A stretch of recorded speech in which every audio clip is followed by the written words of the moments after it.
Hello दोस्तों, मेरे भाई बहनों, जितने भी भाई बहनों ने प्रभु यीशु मसीह पर विश्वास किया है, अनंत जीवन पाने के लिए किया है, धर्म बदलने के लिए नहीं किया, क्योंकि वो जानते हैं कोई भी धर्म स्वर्ग राज्य का अधिकारी नहीं है। कोई भी धर्म की शिक्षा स्वर्ग राज्य को गुलाम नहीं बनाती, स्वर्ग के परमेश्वर को बाध्य नहीं करती, स्वर्ग के परमेश्वर को नहीं बांधती। स्वर्ग का परमेश्वर जो बंधा हुआ है वो सिर्फ अपने वचन से, मुख की वाणी से बंधा हुआ है, क्योंकि जो वो कहता है वो करता है। प्रभु ने कहा, स्वर्ग के परमेश्वर ने कहा, जो कोई मुझ पर विश्वास रखेगा वह नाश नहीं होगा परंतु अनंत जीवन पाएगा। नाश मनुष्य के लिए नरक में है और अनंत जीवन मनुष्य के लिए स्वर्ग में है। पाप क्षमा पाने वाले व्यक्ति के लिए स्वर्ग राज्य एक उपहार है और नरक पापी मनुष्य के लिए दंड है।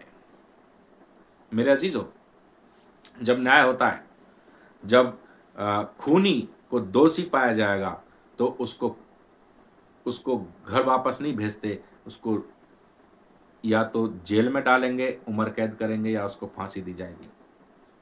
उसी प्रकार से जो निर्दोष होता है, जिसने खून नहीं किया, जो निर्दोष है, उसको बरी कर दिया जाएगा, जाओ, तुम्हारे लिए जेल में कोई जगह नहीं है। इसी प्रकार से पवित्र लोगों के लिए नरक में कोई जगह नहीं है और पापी के लिए स्वर्ग में कोई जगह नहीं है।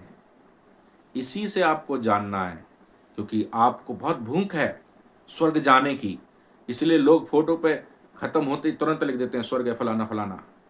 स्वर्ग जाना चाहते हो पर उसके जाने के काम नहीं करोगे तो स्वर्ग कैसे जाओगे? पाप को लेके मरने से नरक जाना है, पाप की क्षमा पाके स्वर्ग जाना है।